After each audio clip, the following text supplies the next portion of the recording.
Hi guys, कैसे हैं आप लोग। सो गाइस, वीडियो में हम जेई मेन के क्वेश्चन कर रहे हैं एटॉमिक स्ट्रक्चर चैप्टर के अप्रैल 2023 में मेन में जो आए थे। ओके, दूसरे चैप्टर से काफ़ी कुछ मैं अपलोड कर चुका हूँ इस ईयर के, पिछले ईयर्स के। सो प्लीज़ जरूर चेक करें, ट्रिक्स भी। ओके, सो फिलहाल इसमें हम स्टार्ट करते हैं। The wavelength of an electron of kinetic energy this is. देखिए, काइनेटिक एनर्जी दी हुई है एक इलेक्ट्रॉन की, लैम्डा पूछा हुआ है, वेवलेंथ। सिंपल आपको फॉर्म देखिए, दो चीज़ पता होनी चाहिए कि पहला तो lambda is equal to H upon M V. Okay, H आपका Planck's constant, M mass of electron, V is the velocity of the electron, ये सबको पता है। एंड ऑल्सो जो काइनेटिक एनर्जी है half M V square. Correct ना, आपको kinetic energy दी हुई है और लैम्डा निकालना है। इस फॉर्मूले को ऐसे सेट करना है कि इसमें काइनेटिक एनर्जी आ जाए। सो अगर आप लैम्डा स्क्वायर कर दो तो H square M square V square हो जाता है, राइट। और एच स्क्वायर को आप M V square into M कर सकते हो, ये हो गया। नाउ एम वी स्क्वायर इधर क्या हो गया, 2 इंटू काइनेटिक एनर्जी। तो इसको इसमें पुट कर दो, लैम्डा स्क्वायर हो जाएगा H square upon 2 ke into mass. तो लैम्डा क्या हो जाएगा, इसका स्क्वायर रूट पूरे का, H square upon 2 ke into M. तो क्या हो जाएगा, H upon under root of 2m into K.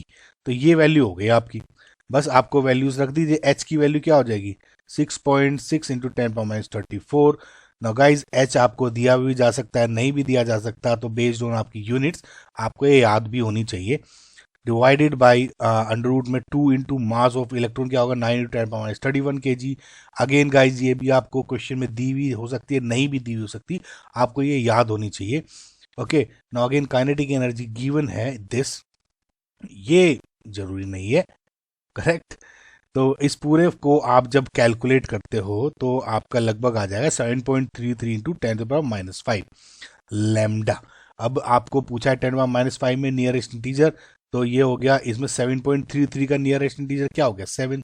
तो करेक्ट आंसर आपका 7 हो जाएगा। मेन बस इसमें आपको ये कन्वर्ट करना आना चाहिए था, और कैलकुलेशन कितनी फास्ट कर सकते हो आप। So correct answer is 7। Next question देखते हैं। If the radius of the first orbit of hydrogen atom is a naught, then de Broglie's wavelength of electron in third orbit is.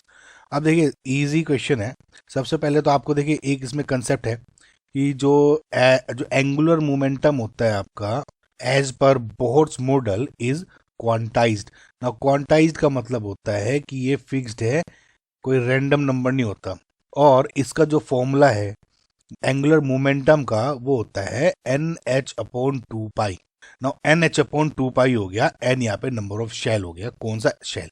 तो इसमें इन्होंने कहा है कि जो थर्ड ऑर्बिट है, थर्ड ऑर्बिट में आपका जो इलेक्ट्रॉन है उसका वेवलेंथ बताना है, करेक्ट। नाउ एंगुलर मोमेंटम क्या हो जाएगा, लेट से सपोज इलेक्ट्रॉन का मास हो गया m, वेलोसिटी होगी इसकी v, और रेडियस हो गई इसकी r। तो M V R equals to N H upon 2 pi, क्योंकि एन 3 है तो आप यहाँ पे 3h अपॉन 2 पाई भी लिख सकते हो। अब मुझे लैम्डा बेसिकली पता करना है, तो देखिए एम वी आर दिया हुआ है, and we also know lambda is equals to H upon M V. ऊपर नीचे आर की मल्टीप्लाई कर दो तो क्या हो गया, M V R equals to H R upon lambda, correct. तो यहाँ पे हो जाएगा H R upon lambda equals to 3h upon 2 pi. Okay guys, so H से एच कटा, लैम्डा हो गया 2 पाई r अपॉन 3। नाउ ये अगर आप यहाँ पे पहुंच गए हो, तो अब देखिए जो r है बेसिकली रेडियस, आपको जो बोर्स रेडियस है हाइड्रोजन एटम की ए नॉट फर्स्ट ऑर्बिट की, उसके टर्म्स में बोलना है। इसमें सिंपल फेक फॉर्मूला लगता है गाइज, देखिए r is equals to A naught into N square upon Z square, correct. जहाँ पे ए नोट आपकी होगी हाइड्रोजन एटम की फर्स्ट ऑर्बिट होगी, एन यहाँ पे होगी आपका nth shell, and Z is the atomic number.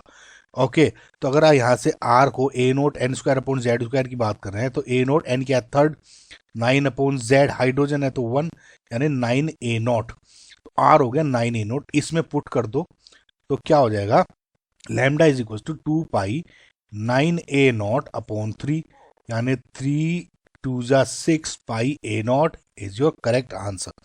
थोड़ा सा लेंदी था ये चीज़ें, आपको जब तक प्रैक्टिस में नहीं है फॉर्मूले में आप कंफ्यूज हो जाओगे, नहीं तो आसान क्वेश्चंस होते हैं बहुत। तो option 3 is your correct answer. Next question देखते हैं। The number of following statements which are incorrect is incorrect. पहला है line emission spectra are used to study the electronic structure. Now this is a correct statement. Why? देखिए इस चीज को आप इस डायग्राम से, इस पिक्चर से समझ सकते हैं। देखिए जब हम स्पेक्ट्रम पढ़ते हैं, जैसे कंटिन्यूस स्पेक्ट्रम हो गया और एमिशन स्पेक्ट्रम हो गया या एब्जॉर्प्शन स्पेक्ट्रा हो गया, इसमें आपको एक डिफरेंस दिख रहा होगा। कंटिन्यूस स्पेक्ट्रम में जो रेड टू सपोज ब्लू आप अगर आप कर जा रहे हो या पर्पल या ब्लू से आप रेड जाते हो, जो कलर चेंज है वो कंटिन्यूस है, इसमें कोई आप डिस्टिंक्शंस नहीं डिफाइन कर पा रहे हो, करेक्ट। बट जो एमिशन स्पेक्ट्रा होता है या एब्जॉर्प्शन स्पेक्ट्रा होता है, इसमें एक प्रॉपर डिस्टिंक्शन है, समझ में?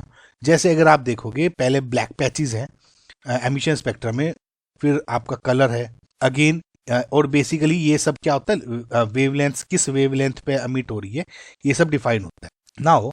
फिर ब्लैक पैच, फिर दूसरा कलर, फिर ब्लैक पैच, दूसरा कलर, आप समझ रहे होंगे जिस्ट। सिमिलरली एब्जॉर्प्शन स्पेक्ट्रम में अगर आप देख रहे होंगे कि इसमें भी यही हो रहा है कि पहले एक कलर, फिर एक ब्लैक लाइन, फिर कलर चेंज दिख रहा है, फिर एक ब्लैक लाइन आती है, फिर चेंजेस, तो इस तरह का आप हो जाता है, करेक्ट ना हो। जब इसमें आप ये बात करते हो कि जो लाइन एमिशन स्पेक्ट्रा है used to study the electronic structure, this is correct statement. Because देखिए क्या होता है कि जो ईच एलिमेंट है, जो हर एक जितने भी एलिमेंट है उनका एक यूनिक एमिशन स्पेक्ट्रम होता है, करेक्ट ना। देखिए होता क्या है कि जैसे फॉर एग्जांपल आप कोई एलिमेंट सरफेस है, एलिमेंट है, और एलिमेंट पे आप जब एनर्जीज फोटोन पैकेट्स आप डालते हो तो वो एनर्जीज क्या होता है, एब्जॉर्ब कर लेते हैं। और आफ्टर जब कुछ एब्जॉर्ब होने के बाद जब वर्क फंक्शन से ऊपर एनर्जी पहुंच जाती है तो एमिशन इलेक्ट्रॉन्स एमिट होने लगते हैं विद पर्टिकुलर वेवलेंथ, और डिफरेंट कलर्स बेसिकली शो करते हैं डिफरेंट डिफरेंट रेंजेस पे। तो बेस्ड ऑन दिस आपकी ये ग्राफ बनता है और आप पर्टिकुलर एटम या इनका इलेक्ट्रॉनिक स्ट्रक्चर जो है आप वो डिफाइन कर सकते हो। ज्यादा डीप है लेकिन इसमें आप इतना समझ लें, ओके, समझ में आया। दूसरा है the emission spectra of atoms in the gas phase show a continuous spread of wavelength from red to violet. जैसा आपको बताया एमिशन स्पेक्ट्रा में एक कंटिन्यूअस स्पेक्ट्रा नहीं होता, एक वेल डिफाइंड बाउंड्री होती है। पहले ब्लैक पैचेस हो गया, ठीक है, फिर कलर होता है, फिर आपके ब्लैक पैचेस होते हैं, यानी जो कलर्स हैं जो चेंज हो रहे हैं फ्रॉम रेड टू पर्पल या ब्लू, वो एक कंटिन्यूअस चेंज नहीं हो रहा है जैसे इसमें हो रहा है। उसमें ब्लैक पैचेस से एक प्रॉपर डिस्टिंक्शंस डिफाइंड होते हैं, उसके अकॉर्डिंग आपका ये बेसिकली स्पेक्ट्रा डिफाइन करते हैं। तो इसका मतलब this is a incorrect statement. An absorption spectra is like the photographic negative plate of an emission spectra। अब देखिए एब्जॉर्प्शन स्पेक्ट्रा, ये देखिए सेम लग रहा है कि जैसे आपको लग रहा होगा ना कि मतलब जैसे फोटोग्राफिक प्लेट में क्या होती है, जो एक तरह से जब आपने पेंट में भी देखा होगा, अगर आप पेंट में भी देखते हो तो फॉर एग्जांपल MS पेंट की बात कर रहा हूँ, तो आपकी सपोज वाइट स्क्रीन है और आपने एक पिक्चर बनाई हुई है उसमें, ठीक है, या आपने कुछ लेटर्स लिख लिए, तो जब आप सपोज कंट्रोल A करके इन्वर्ट कलर करते हो तो वो बिल्कुल कलर्स को रिवर्स कर देता है, जस्ट लाइक कि उनका एक्सरे बना रहा हो, ओके। तो जो व्हाइट है वो एकदम ब्लैक हो जाता है, रेड है वो एग्जैक्टली पर्पल या ब्लू हो जाता है, जस्ट लाइक दिस, ओके। तो इसका मतलब क्या हो गया कि जो एब्जॉर्प्शन स्पेक्ट्रा है वो एग्जैक्टली या एमिशन स्पेक्ट्रा है एक दूसरे के अपोजिट है। So this is also a correct statement. Last है the element helium was discovered in sun by spectroscopic method.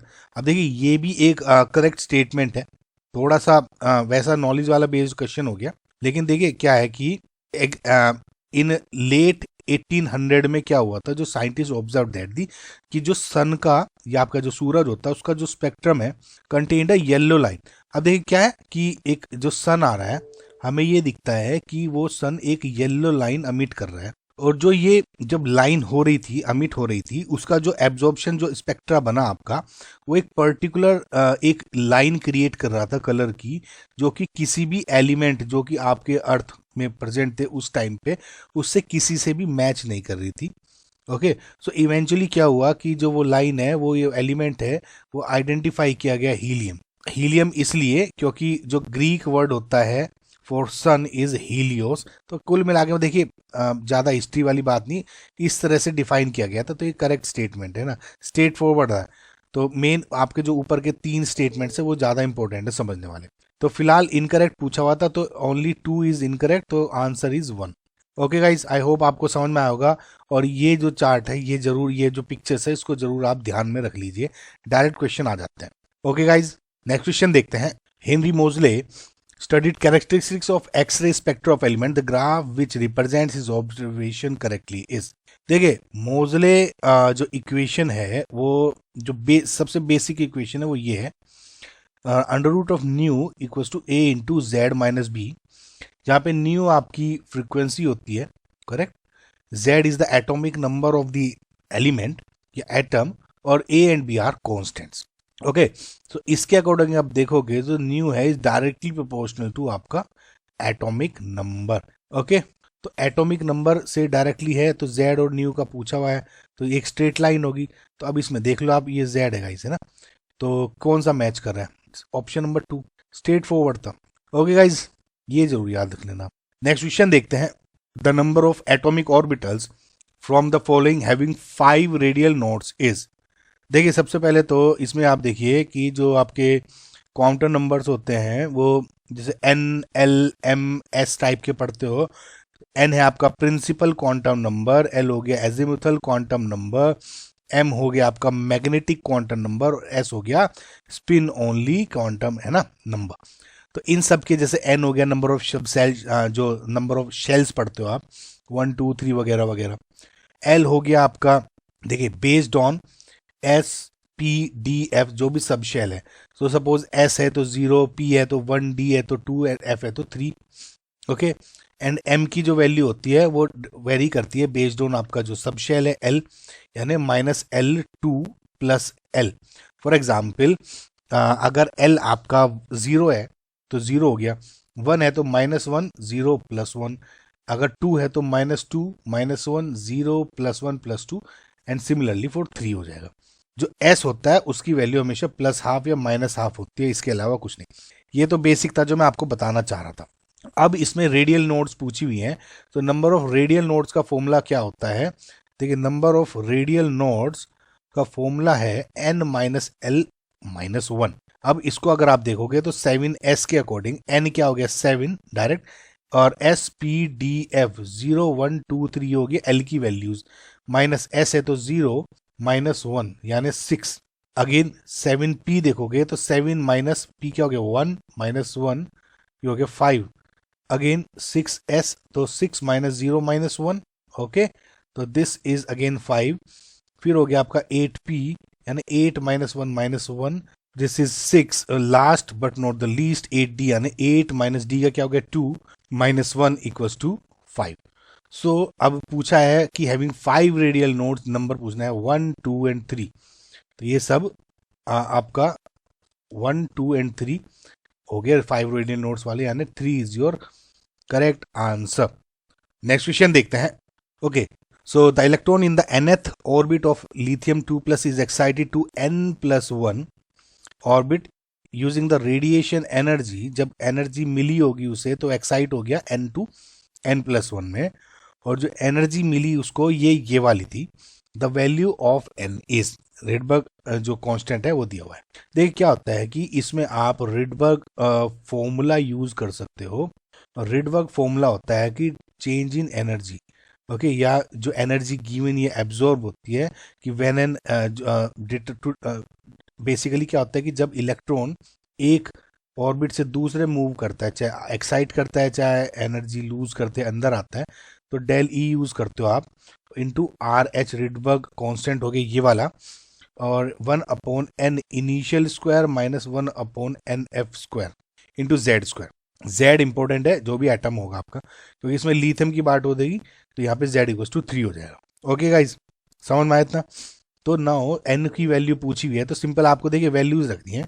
Del E क्या दिया हुआ है आपको 1.47 इंटू 10⁻⁻17, करेक्ट, इंटू RH की वैल्यू होगी 2.18 इंटू 10⁻⁻18।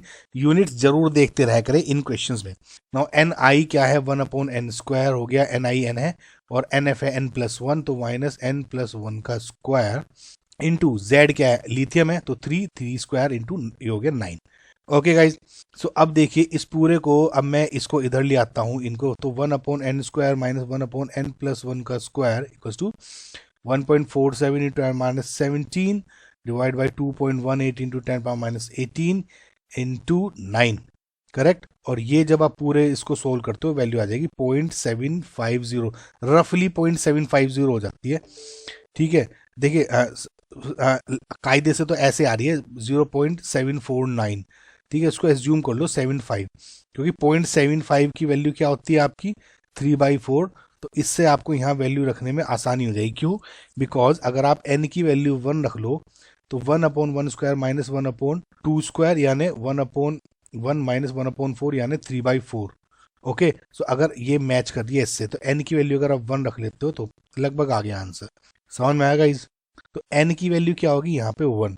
अब आप पूछोगे कि आपने डायरेक्ट क्यों ऐसे मान लिया। देखिए आपको सिंपल इस जब इन क्वेश्चंस को आप सोल्व करते हो, आपने प्रैक्टिस करी होगी तो आपने देखा होगा कि इन क्वेश्चंस में आपको क्वाड्रेटिक इक्वेशन बना के सोल्व करना चाहोगे तो बहुत टाइम लग जाएगा। आपको नियर इंटीजर लेना है। देखिए ये इस टाइप का मुझे पता है कि मुझे किस तरह से n की वैल्यू मैं रख दूं तो यहाँ आ जाना चाहिए। तो आप अगर सपोज 0.749 भी लेते जो कैलकुलेट करके आ रही थी, और मैं क्या करता हिट एंड ट्रायल करता 1 2 3 4 यही कुछ वैल्यू होनी चाहिए थी। आप अगर आप n की वैल्यू 1 भी रखते, समझ में आया, तो उससे ही आपका आंसर आ जाता लगभग क्या हो जाता 3/4 यानी 0.75 आ जाता। तो आप कहते हैं हाँ लगभग मैच कर रहे हैं, तो आपका n की वैल्यू 1 है। तो ऐसे ही आपको गाइस सोल्व करना है अगर टाइम बचाना है आपको, तो 1 is your correct answer. Next question देखते हैं। For a metal ion the calculated magnetic movement is this. The metal ion has कितने नंबर ऑफ अनपेयर्ड इलेक्ट्रॉन्स। देखिए सबको पता होगा कि जब जो मैग्नेटिक मूवमेंट है उसका फॉर्मूला होता है mu equals to n into n plus 2 का अंडर रूट। ये क्वाड्रेटिक कोऑर्डिनेशन केमिस्ट्री में कई बार पूछे जा चुके हैं, लेकिन n यहाँ पे नंबर ऑफ अनपेयर्ड इलेक्ट्रॉन्स। लेकिन जो मैं आपको कंसेप्ट बताने जा रहा हूँ या एक आपको छोटा सा टिप देना चाह रहा हूँ वो इंपॉर्टेंट है। देखिए हमेशा इस टाइप के क्वेश्चन में कभी कभी अगर आपको मैग्नेटिक मूवमेंट दे दिया और आपको मेटल आयन पूछना है कि कितने अनपेयर्ड इलेक्ट्रॉन्स है, तो आपको कैलकुलेशन में बहुत बार टाइम लग जाता है और आपको मतलब 1 रखो 2 रखो 3 रखो, कभी कभी इसमें आपको एज्यूम भी करना पड़ जाता है। सिंपल सा कंसेप्ट है। देखिए अब मैं आपको देखिए अगर n इक्वल्स टू 1 है, ठीक है, तो म्यू इक्वल्स टू हो रहा है √3 यानी 1.73। अभी देखते रहिए गौर से, आपको इसमें एक चीज देखने को मिलेगी। n इक्वल्स टू 2 है तो ये हो गया 2.84, 3 है तो 3.87, 4 है तो 4.90, 5 है तो 5.92। अगर आप गौर से देखोगे नंबर ऑफ अनपेयर्ड 1 है तो ये 1 पॉइंट समथिंग ही है, 2 है तो ये 2 पॉइंट समथिंग है, 3 है तो ये 3 पॉइंट समथिंग है, 4 है तो 4 पॉइंट समथिंग है, 5 है तो ये 5 पॉइंट समथिंग है। अब अगर आप सोचो ये 4.90 के बजाय 4.85 भी लिख देता तो आपको क्या एज्यूम करना था? 4.90 है तो उसके अराउंड ही मानना था आपको, तब भी मैं 4 ही लिखता। समझ आ रहा है आपको? ठीक है, अनटिल अनलेस आपको ऑप्शंस दिए और उसमें पॉइंट्स में कुछ दिया, और अनपेयर्ड पॉइंट्स में कैसे हो सकता है? आपको नियरेस्ट मान के चलना है। ये समझ में आया। और एक बात और देख लीजिए, 1 पॉइंट के बाद भी सब कुछ 1.78 या 1.9 ऐसी ही वैल्यूज में है। तो और दिमाग में आप सोच लो कि शुरू का 1.7 है, बाद के 2 8 हैं, फिर बाद के 2 9 में है। आपको और क्लोजर आना है। तो जब मैं ये अगर मुझे ये कंसेप्ट पता है तो मैं डायरेक्ट कह सकता हूँ विदाउट कैलकुलेटिंग ऑल्सो कि अगर अच्छा कैलकुलेटिंग मूवमेंट 4.9 4 है, 4 का 4.90 4 का मतलब unpaired electrons 4, and this will be your correct answer. Next question देखते हैं। Given below are 2 statements, one is labelled as assertion and the other is labelled as reason. Assertion reason क्या है? देखिए in the photo electric electrons are ejected from the metal surface as soon as the beam of light of frequency greater than the threshold frequency strike the surface, वगैरह वगैरह ये सब कुछ है। देखिए आपको मैं कंसेप्ट बताता हूँ सिंपल सा, और उसके बाद आप कभी मत बोलोगे। हालांकि मैं जो एटॉमिक स्ट्रक्चर की वीडियोस हैं जो पुरानी दूसरी 2 अपलोड कर चुका हूँ इससे पहले, वो काफ़ी कुछ उसमें अब समझा चुका हूँ, आपको दिक्कत नहीं होनी चाहिए थी।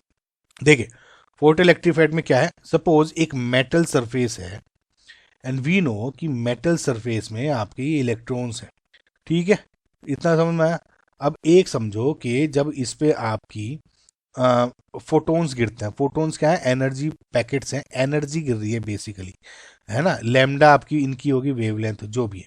तो अगर लैम्डा आपको इसमें फोटोन की एनर्जी गिर रही है, अब क्या होता है कि इलेक्ट्रॉन्स एनर्जी गेन करते हैं और एक इतनी एनर्जी गेन करके एक पॉइंट आता है, एक थ्रेशोल्ड बोलता है बेसिकली, कि देखिए कि मेरी सपोज इलेक्ट्रॉन्स की एनर्जी इतनी है, मैं उसको एनर्जी दे रहा हूं अभी उस इलेक्ट्रॉन को, इलेक्ट्रॉन की एनर्जी हो रही है तो इसकी एनर्जी बढ़ती जा रही है, बढ़ती जा रही है, बढ़ती जा रही है। एक ऐसा मोमेंट आता है, ई नोट बोल दो या साई बोल दो बेसिकली, जिसको आप थ्रेशोल्ड फ्रीक्वेंसी या थ्रेशोल्ड एनर्जी या बेसिकली वर्क फंक्शन ये सब बोलते हो, ये एनर्जी है बेसिकली। जब उस इलेक्ट्रॉन की एनर्जी उस पॉइंट पे रीच कर गई मिनिमम रिक्वायर्ड एनर्जी के, अब जैसे इसके ऊपर हल्की सी भी एनर्जी आएगी तो वो इलेक्ट्रॉन क्या होगा, इजेक्ट कर जाएगा। हो गया समझ में आया? अब ये तो हो गया। अब इसके ऊपर जितनी भी उस एनर्जी इलेक्ट्रॉन की आप देते गए, सपोज ये आपकी 10 जूल की होनी चाहिए थी एग्जाम्पल के लिए, मैंने इलेक्ट्रॉन पे अभी 7 थी, अगर मैं सिर्फ 3 जूल एनर्जी दे रहा हूं तो ये यहां पहुंच गई। अगर मैंने उसे 12 जूल दे दी तो यानी ये डिफरेंस सपोज 2 जूल का एक्स्ट्रा एनर्जी का हो गया। वो एनर्जी कहाँ जाती है, वो जाती है काइनेटिक एनर्जी की फॉर्म में। भाई इलेक्ट्रॉन जा रहा है तो वो मूवमेंट करेंगे तो काइनेटिक एनर्जी कैसे, देखिए अब टोटल जो एनर्जी है ऑफ द फोटोन्स जो गिवन है इक्वल्स टू होती है आपके वर्क फंक्शन के, इसको ई नोट भी लिख सकते हो, थ्रेशोल्ड एनर्जी, थ्रेशोल्ड फ्रीक्वेंसी उस लाइट की बेसिकली, प्लस काइनेटिक एनर्जी। तो इलेक्ट्रॉन को इजेक्ट होने में मिनिमम अमाउंट ऑफ एनर्जी इतनी होनी चाहिए, एटलीस्ट इससे स्लाइटली ग्रेटर, और जितनी एक्स्ट्रा एनर्जी हो जाएगी वो काइनेटिक एनर्जी के फॉर्म में चली जाती है। अगर गाइज आपको ये कुछ सब कुछ समझ में आ गया है तो अब सब कुछ ठीक हो जाएगा। देखिए मैंने कहा इन द फोटो इलेक्ट्रिक इलेक्ट्रॉन्स, जो electrons are ejected from the metal surface as soon as the beam of light or frequency greater than the threshold frequency strike the surface। भाई E equals to suppose energy the, threshold frequency क्या है basically, देखिए H new हो गया ना, E equals to H nu, तो जो ये हो गया है nu threshold frequency, H C over lambda कर दो, थ्रेशोल्ड वेवलेंथ हो गया, कुछ नहीं है, सिंपल करेक्ट स्टेटमेंट है, समझाया अभी। जैसे ही हल्का सा स्ट्राइक होगा ज्यादा इससे तो तभी वो इजेक्ट हो जाएगा। तो this is a correct statement. Second, when the photon of any energy strikes an electron in the transfer of in the atom transfer of energy from the photon to the electron takes place। देखिए कुछ कुल मिला के देखिए इसमें ये कहा गया है कि जैसे ही फोटोन पड़ता है, एनर्जी पैकेट पड़ेगा इलेक्ट्रॉन पे, तो transfer in the atom transfer of energy from photon to electron takes place. अब देखिए मैं इसमें अब एक चीज आपको फैक्ट बताना चाह रहा हूँ, जो आपके जितने भी सॉल्यूशन है एनटीए के या दूसरी कोचिंग्स में, इन्होंने इस स्टेटमेंट को इनकरेक्ट बोला हुआ है। अब देखिए एक चीज मैं आपको बता देता हूँ, इनकरेक्ट बोला हुआ है और स्टेटमेंट 2 को बोला हुआ है कि A is correct but R is not correct.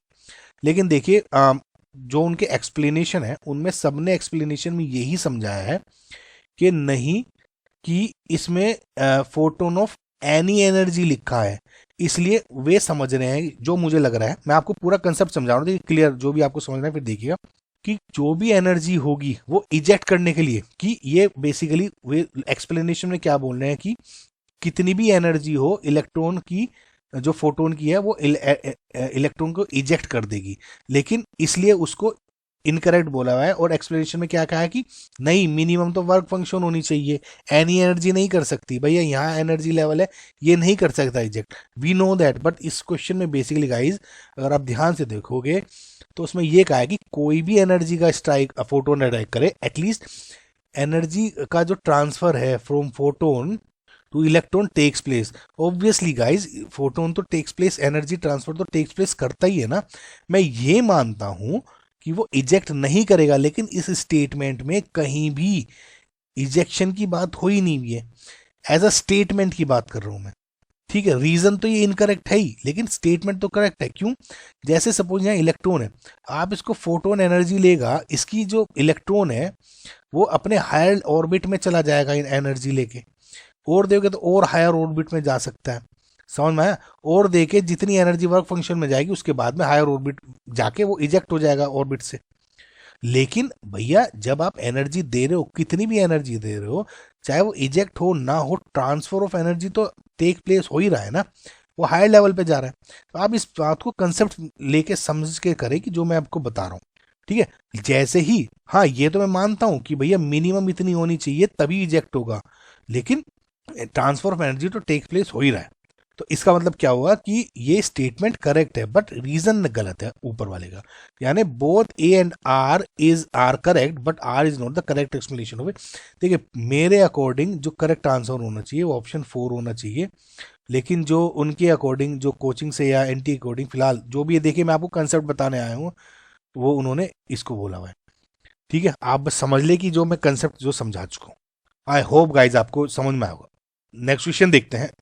The number of correct statements from the following is, देखिए क्या है कि प्रोबेबिलिटी डेंसिटी का, प्रोबेबिलिटी डेंसिटी, और इसमें बाउंड्री सरफेस डायग्राम पूछा हुआ है, और पीयर ये, और प्रोबेबिलिटी डेंसिटी, ये बेसिकली डायग्राम पूछे हुए हैं। देखिए आपको गाइज मैं शॉर्ट में बताता हूँ कि जो प्रोबेबिलिटी, देखिए मैंने आपको है ना एटॉमिक स्ट्रक्चर की जो वीडियो 1 है और ये 2 है, पार्ट 1 एंड पार्ट 2 अगर देखोगे एटॉमिक स्ट्रक्चर की प्लेलिस्ट में आविश केमिस्ट्री चैनल पे, तो उसमें मैंने आपको ये पूरे जितने 3 तरह के ग्राफ पढ़ते हो, psi versus R, psi square versus R, and psi 4 pi R square D R versus R, इन तीनों ग्राफ्स को कैसे ड्रॉ करते हो, एक पूरा अच्छी तरह से कंसेप्ट समझाया हुआ है आपको, ठीक है। देखिए क्या होता है कि ये तो सिंपल साई वर्सेस आर के हो गए। जो ये ग्राफ होता है ये होता है आपका probability density, okay, probability density curve होता है। एंड जो तीसरे वाला है वो होता है रेडियल प्रोबेबिलिटी कर्व, ओके। तो इसमें फिलहाल प्रोबेबिलिटी डेंसिटी पूछा है गाइज। आई वुड सजेस्ट कि आप वो मेरी फर्स्ट या सेकंड में गाइज एक बार ध्यान से देख लेना जरूर, थोड़ा स्क्रॉल करके, कि किस में मैंने समझाया, पूरा आपको बढ़िया तरह समझाया, लेकिन इसमें मैं प्रोबेबिलिटी डेंसिटी का आपको हल्का सा आइडिया दे दूंगा। देखिए सिंपल सा क्या है कंसेप्ट, प्रोबेबिलिटी डेंसिटी कर्व होता है साई स्क्वायर वर्सेस आर के, ओके। इसमें सिंपल क्या है, देखिए फॉर एग्जांपल आप 1s पढ़ रहे हो, इसमें आपको रेडियल नोड्स का पता होना चाहिए। रेडियल नोड्स कितने होते हैं, रेडियल नोड्स का फॉर्मूला होता है n-l-1, ओके। तो अगर आप 1s पढ़ रहे हो और तो l की वैल्यू क्या हो जाती है, देखिए S-P-D-F, l क्या है इसके लिए 0, इसके लिए 1, इसके 2 एंड 3, ओके। सो 1s में 1 माइनस एस क्या हो गया, 0 माइनस 1। तो अगर आप इसमें देखोगे तो 0 नोड्स हैं, ठीक है। अब देखिए 1s का आप पढ़ते हो तो ग्राफ ऐसे बनता है, ऐसे, ये टच नहीं हो रहा है इस पे, हल्का सा यहाँ पे है। तो ये साई स्क्वायर वर्सेस आर का ग्राफ हो गया इसका। देखिए अगेन अब जब आप 2s का पढ़ते हो n-l-1 के अकॉर्डिंग 2 माइनस 0 माइनस 1 यानी एक नोड बन जाएगी इसमें। तो इसमें जब psi square versus R square का जब आप ग्राफ पढ़ते हो तो इसका मतलब देखिए एक नोड है, तो यानी ये एक बार इसको एक्सिस को टच करेगा, फिर बस ये, फिर ये पैरेलल। तो जितनी बार टच कर रहा है ये बेसिकली नोड्स हैं, जिसमें जो प्रोबेबिलिटी है आप जो इलेक्ट्रॉन यहाँ पे है, ये प्रोबेबिलिटी जो डेंसिटी है ये मिनिमम होती है इधर। इतना समझ में आपको, ये हो गया यहाँ से। अब ऐसे ही अगर आप 3s का देखोगे, मैं आप जल्दी बता देता हूँ, 3 माइनस 0 माइनस 1 है, 2 नोड्स, इसमें क्या हो जाएगा एक नोड, फिर ये आई हल्की छोटी सी होगी, थोड़ी सी 2 नोड, फिर थोड़ा और छोटा हो गया, ये पैरेलल। तो एक नोड एंड 2 नोड। देखिए ये ग्राफ जैसे जैसे आगे बढ़ता रह जाएगा, जो ये हाइट है ये कम होती जाएगी। सिमिलरली अब एक जब आप पी का पढ़ते हो तो ये 2p का पढ़ोगे तो एक स्लाइड डिफरेंस बस ये है कि इसमें s के तो यहाँ से स्टार्ट होता है, लेकिन जो p का है वो यहाँ से स्टार्ट होगा। यानी अगर 2p पढ़ते हो, 2 माइनस p का क्या है 1 माइनस 1, यानी 0 नोड्स हो गई। तो इसका मतलब ये एंड ये 0 नोड्स 2p।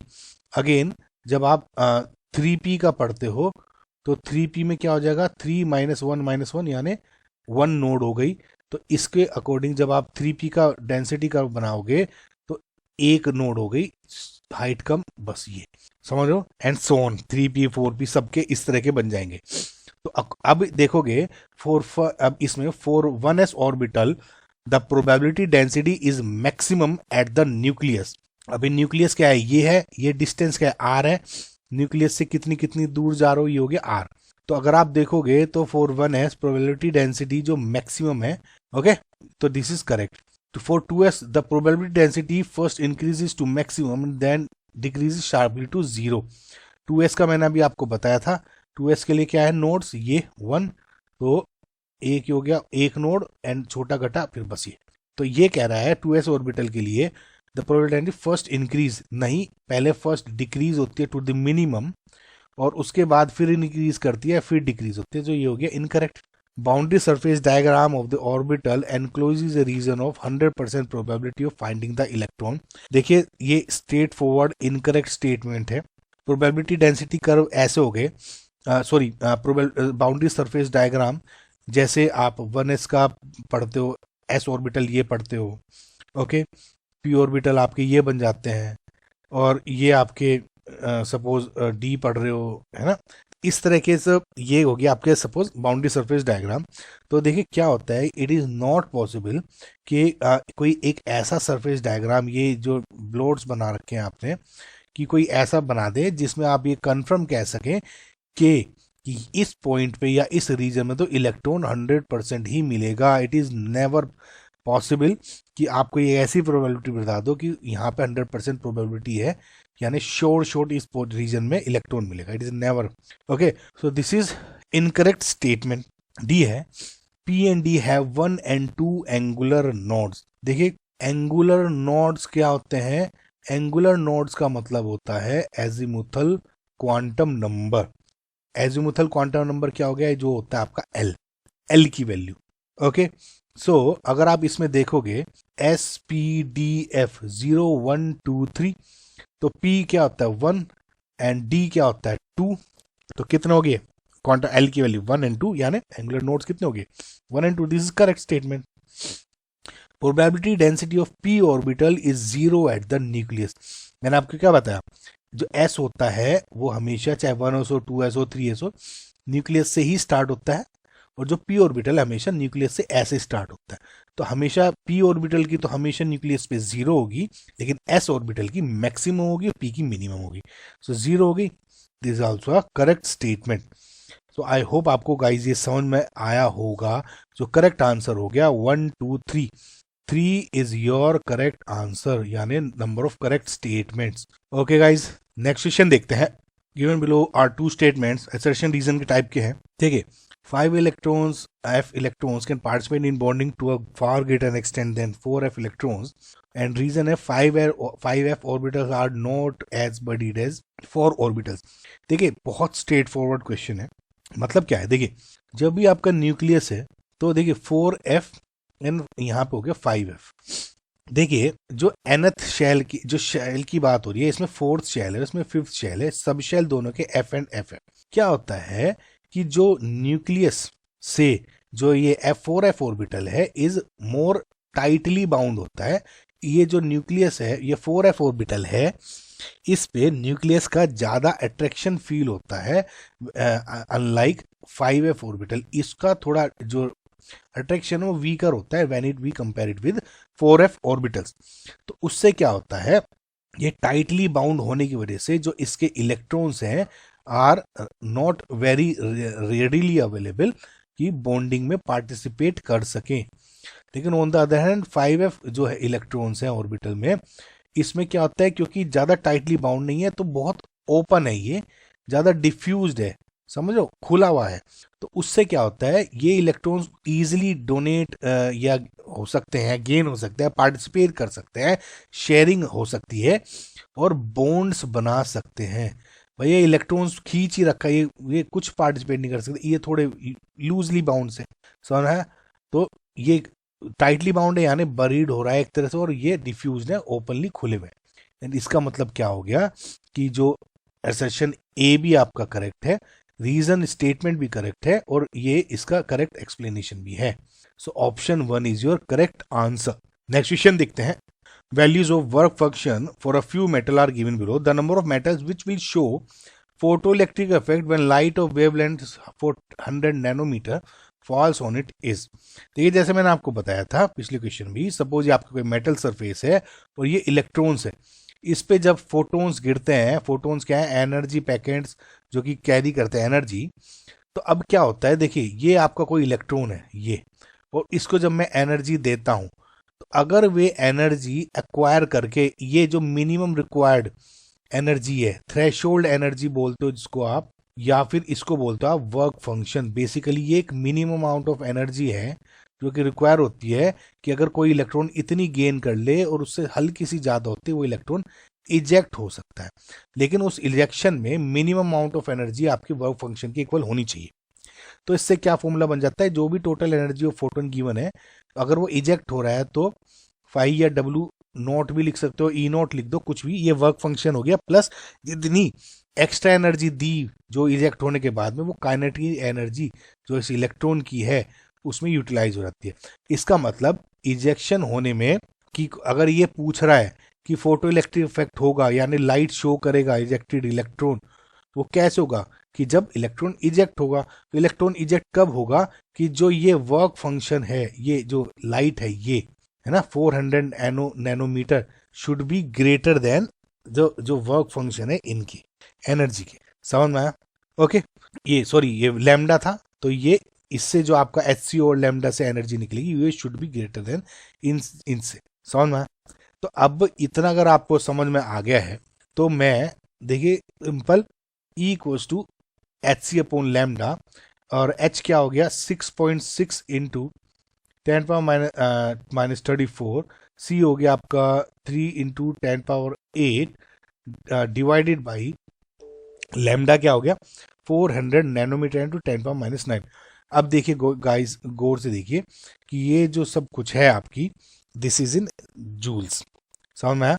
लेकिन यहाँ पे जो वर्क फंक्शन की वैल्यू दी हुई है it is in electron volt. तो 1 EV क्या हो जाती है, 1 EV equals to 1.6 into 10⁻19 joules. Okay, तो इसको जूल को इलेक्ट्रॉन वोल्ट में कन्वर्ट करने के लिए क्या हो जाएगा 6.6 into 10⁻34 into 3 into 10⁻8 divide by 400 into 10⁻⁻9 multiply क्या हो जाएगा इससे 1.6 इंटू 10⁻19 EV हो गया। अभी इस जब पूरे को आप सोल्व करते हो तो लगभग 3.1 EV बैठ जाता है।